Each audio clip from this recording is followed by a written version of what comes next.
pour rejoindre les quais, toujours sous l'œil de la bonne mer. Voilà les bateaux de croisière.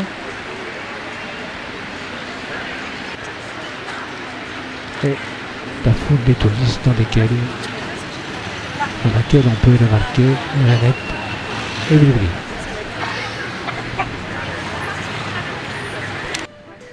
Voilà le départ du premier bateau.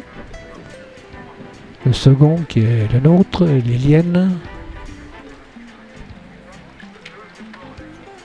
se remplit tout doucement des touristes. Et nous voilà partis.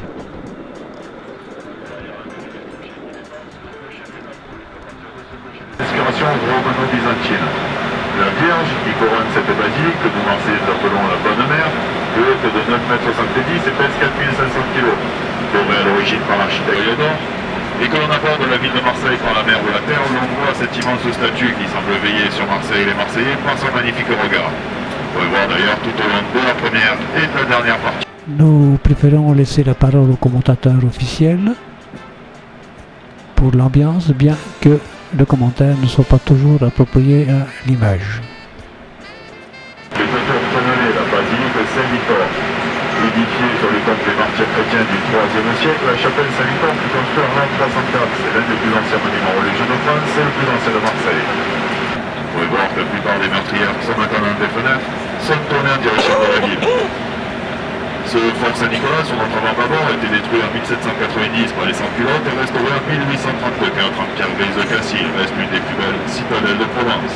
Nous sommes devant les bâtiments de l'intendance et l'église Saint-Jean. Comme nous serons exactement entre les deux forts, vous aurez peut-être déjà entendu parler de cette détruction de son énorme brasier, ce qui permettait à tous 3 ans lors de Marseille de savoir que c'était l'entrée du port. Sur notre tribune, juste après la tour du Fanal, vous allez voir le vieux port que nous venons de quitter ainsi que le port de commerce de Marseille, le port autonome. Sur notre avant-tribord, la maison haute avec sa tour rouge, c'est la Vigie Sainte-Marie, c'est la porte sud de ce port de commerce, qui s'étale ici à Marseille sur 8 km de long. Mais en réalité, le port autonome, l'Ilienne, est un navire passager construit en 1973 d'une longueur de 34 mètres sur 7 mètres plus large. Ils sont propulsés par 2 moteurs Peugeot de 600 chevaux chacun et leur peut embarquer jusqu'à... Nous quittons le vieux port pour voguer pleine mer. Passons donc près des îles du Frioul, entre les îles et le rivage marseillais. Toujours le même panorama avec le palais du Pharaon. Droite de la publicité rouge et bleu, nous allons dépasser un tout petit îlot surplombé d'une espèce d'astérix. Alors ça... Bon, je prends le commentaire, nous sommes à Marseille Vert, la première petite calanque de notre croisière. Nous continuons notre promenade dans la vague, plutôt dans la houle. On passe vers l'île du Rieu à 190 mètres d'altitude. Le voyage se poursuit sans histoire tout le long de la côte. L'île du Rieu se profile dans le lointain maintenant. Et nous longeons le rivage. Voici le sémaphore de quelle longue? Nous sommes à la Calanque où a été tourné le film sur Fabio Montal avec Alain Delon. On voit d'ailleurs ce bâtiment, mais il faut le connaître.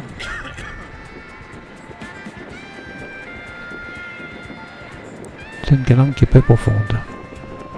Nous ne sommes pas les seuls, on trouve beaucoup de collègues navigants. Et nous longeons ces falaises abruptes, magnifiques, qui descendent jusqu'à la mer. Voilà, c'est magnifique et magnifique.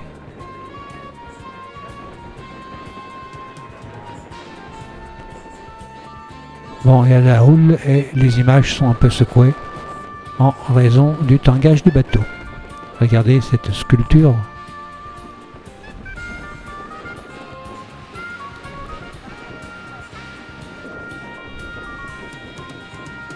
C'est super.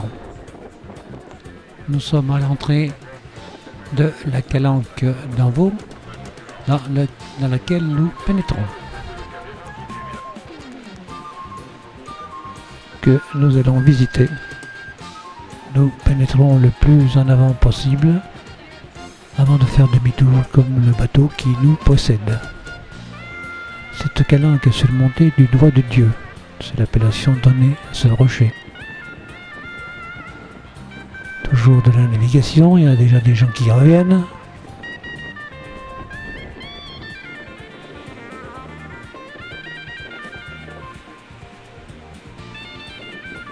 Voilà encore une carrière en exploitation. Tellement on voit les lits de la pierre. Petit voilier qui fonce dans notre direction. Il passe à côté.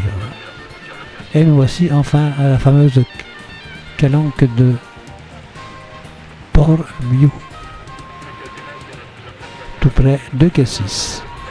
Cette calanque, nous avons déjà eu l'occasion de la visiter de terre et de mer dans nos sorties précédentes. Elle est très belle, c'est certainement à mon avis la plus belle. On aperçoit à gauche les trémies de chargement des pierres, car la pierre de Cassis était célèbre pour la construction dans tout le sud provençal. La houle ne se fait pas trop sentir et nos images sont à peu près valables. Voilà, nous sortons de cette calanque. Au fond, le cap Canaille qui domine la mer de plus de 400 mètres avec ses falaises abruptes. La baie de Cassis et ses collines tout alentour. Nous reprenons le chemin du retour, qui s'avère d'ailleurs beaucoup plus rapide qu'elle allait, direct, et on arrive aux îles du Frioul et plus particulièrement au château d'If. Île mythique décrite dans beaucoup de romans du XVIIIe et XIXe siècle.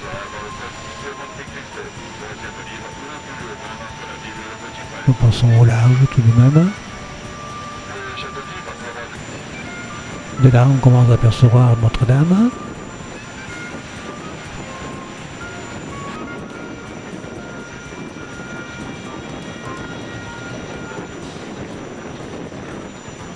La bonne mer domine tout Marseille. La colline est à une altitude de 150 mètres. Et c'est suffisant pour dominer toute la ville. On commence de s'approcher du Vieux-Port. On commence à voir la Major et les bateaux de croisière qui sont au quai.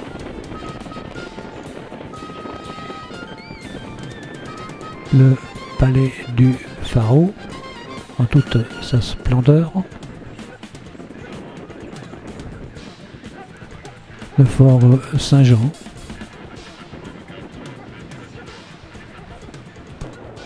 Et conduit par les bateaux qui nous précèdent, nous passons au droit du bateau de croisière de la Major que j'ai maintenant en vue arrière. Voilà, nous sommes pratiquement à l'entrée du Vieux-Port et nous allons prendre le chenal, toujours sur l'œil bienveillant de la bonne mer. Notre bateau rentre également à bon port.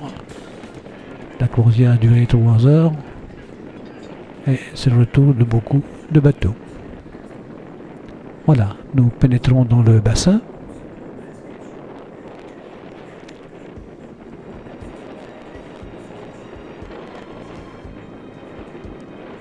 Et nous nous rapprochons de notre quai d'embarquement.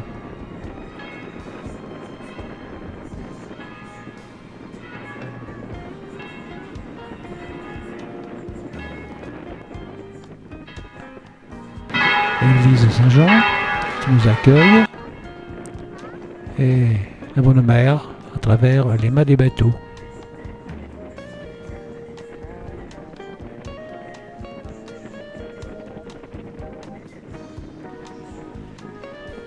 Là, les petits bateaux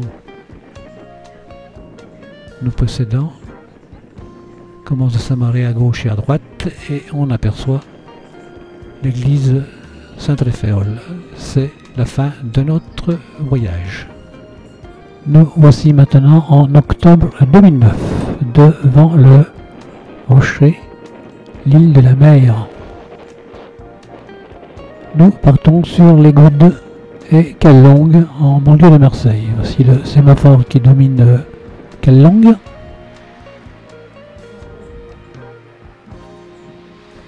Et les îles qui sont situées en face.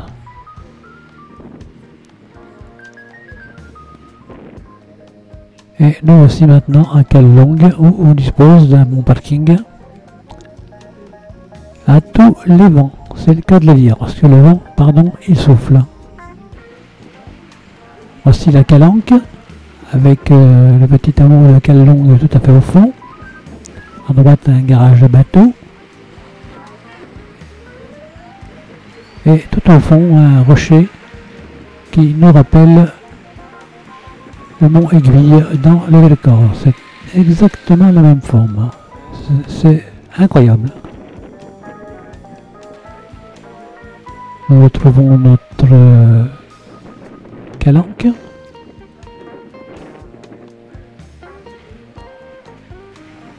Qui est ni plus ni moins qu'un port à petit bateau.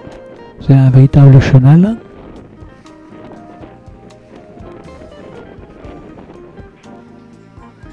Un petit resto là. Très fréquenté d'ailleurs.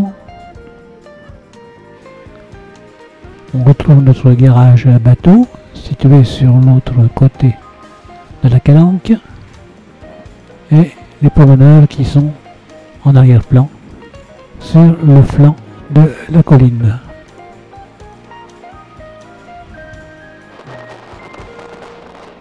Sur le bord de mer, une vue sur la baie de Marseille. On aperçoit même à droite la bonne mer. Un vent surpuissant.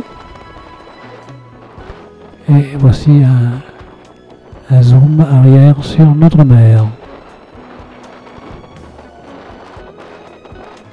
Majestueuse d'ailleurs, importante, des plages alors. Voilà. On retrouve le coin où elles sont. Et puis le spectacle permanent des planchistes qui sont dans la cœur joie dans la baie. Saut périlleux, on monte jusqu'à 8-10 mètres de hauteur et on tombe dans l'eau. Plus ou moins bien d'ailleurs. Tiens, voilà qui vole en l'air. Et blof, là, l'arrivée magistrale.